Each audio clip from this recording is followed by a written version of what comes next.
Hey guys, how's it going? Michael Troy here. Today we're looking at the new comic book from Image Comics and Robert Kirkman's Skybound Entertainment, Blood and Thunder. I'm going to give it a 10 sight unseen for the title alone, and we will learn the origin of that cool SF title as we get into this review.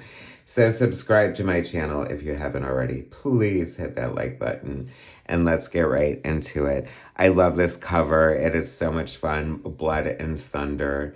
I mean, let's face it, it sounds like it could come out of Rob Liefeld's Extreme Studios, right? But it also sounds like kind of a cool ass movie from the 80s. The title came from an interview that Robert Kirkman was reading with Jack and Kirby, who said that if you're going to make comics, to paraphrase, you have to have blood and thunder in your comics. And I agree wholeheartedly. So to start off this review with an important lesson from the king, I think, is a good omen. This cover is so much fun. I love it. It does have kind of like, is it just me? Is it giving that like 80s action movie feel? Maybe I'm just thinking like Mad Max Thunderdome. I don't know. This art is gorgeous. I love it. EJ Sue is a new artist to me. Apparently has worked with Robert Kirkman in the past. BENITO CERENO, writer. EJ Sue, artist. Misasic, colorist, and Russ Wooten, letterer. Bunch of different variant covers. Wanted the blank cover because if you watch my channel, you know I keep threatening to draw them myself, and I love the design of this character, so I'm kind of itching to draw her. I thought her hair looks really cool, and it is even cooler and kind of gross when she realized that her hair is made of like a cloud of swirling blood because of her race or whatever. This is kind of like an alien interplanetary situation. And her AI companion gun Thunder is gives us the title of the book and the cool premise. Okay, so she's kind of like this interplanetary cop who uses this AI gun as her weapon. We have this detention center and these guards going to cell block X to give us a little foreshadowing and say that, Bleak, you're the one who's going to have to feed this prisoner because I am low-key scared of him. And he's like, whatever. I have to say, I love the writing right away. Like, I feel like this is definitely a page turner. I was sucked in immediately, and like, while I still had a big question mark above my head, I'm like, damn, every page is getting me in more and more. Gorgeous double page spread. I love this concept. Like, I could see it sort of coming as I'm reading it, but loving it at the same time. It's this huge asteroid, bright and beautiful in the top, dark and dismal in the bottom. This is like our world. I love this world building. It's so amazing. This idea is like an old idea that Robert Kirkman had for an alien cop named Ooh La La or something, and the way it morphed and evolved is kind of crazy and finally came to fruition.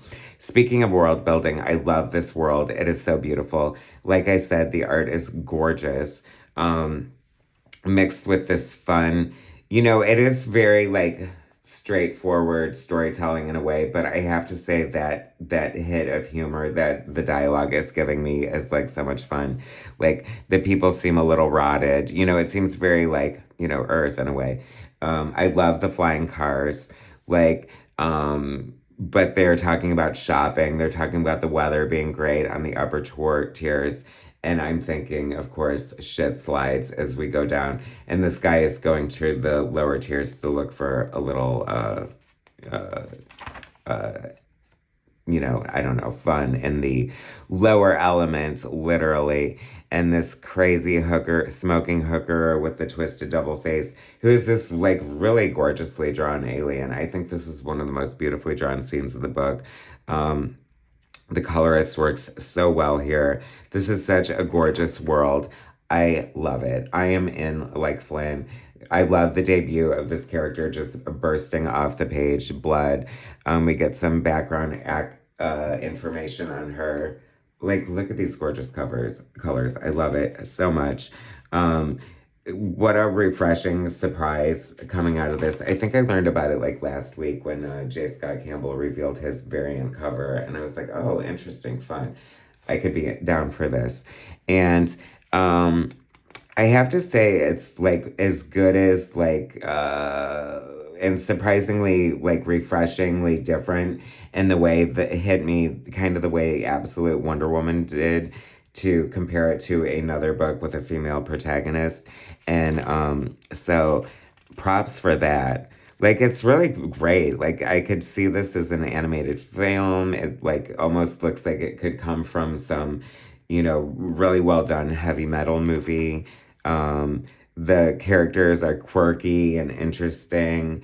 And like I said, I'm always like on the fence about like kind of like a completely different world. Like, it has to be like so good to bring you in. There's this like side plot going on with like printed books. So I'm very curious to see where that goes. She's arguing with her AI, who has been described as this model having a bit of a bleeding heart, and they want to know if she wants to upgrade. And she's like, no, this was my dad's weapon. I feel attached to it. So it'll be interesting to see the relationship. AI is very much in the zeitgeist. So I'm hoping and expecting a lot of these themes to be explored.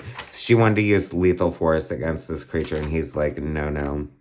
So they shot him with these things that are making his skin bulge in weird, gross, disgusting ways that are probably making him wish he was dead anyway. Like I said, her hair, I thought it was like this weird, I don't know, lava lamp, freeform wig or something, but apparently it's a floating blood cloud. We don't know why yet, but I'm intrigued, right? I mean, it gives her name. This is like her headquarters, and she has sort of like this check-in with her captain after her mission, and they talk about it's like setting up stuff for the future. And I just really like this character's. They show a picture of him from the past. Obviously, she's been part of her life. He helped raise her, whatever. Your dad would be proud. She's like, this is a legacy character in a way, like she's following her dad's footsteps. He's got this gross scar on his lip. I assume we will find out how that happened in the future. And then, of course, the foreshadowing pays off, and the scary prisoner in Cell Block X, who can't go anywhere because they're on this floating asteroid, has escaped and caused havoc. And what's she gonna do? I don't know. What I'm going to do is come back for the second issue because this was so good. I loved it.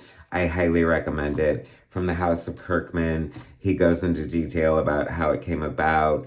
Mentioning, I have to say, like, he mentioned how, like, you just hear a turn of phrase, like Jack Kirby saying Blood and Thunder, and it, like, sets off a million ideas in your head. And as a creative person myself, I found that very relatable. And if you're a creative person, a writer, a cartoonist, whatever, I'm sure you do that as well. And sometimes it takes a hot minute to evolve, but sometimes a good turn of phrase or idea based on a gimmick is worth seeing to the end. And I'm here for the long haul. They said they've been planning this and developing it for a couple years now. So they are in it for the long haul. So cannot wait to see where this goes. I highly recommend it. Such a fun book. Can't wait for the next issue. Thanks for watching, guys. Subscribe to my channel if you haven't already. Hit that like button, and I will bring you more soon.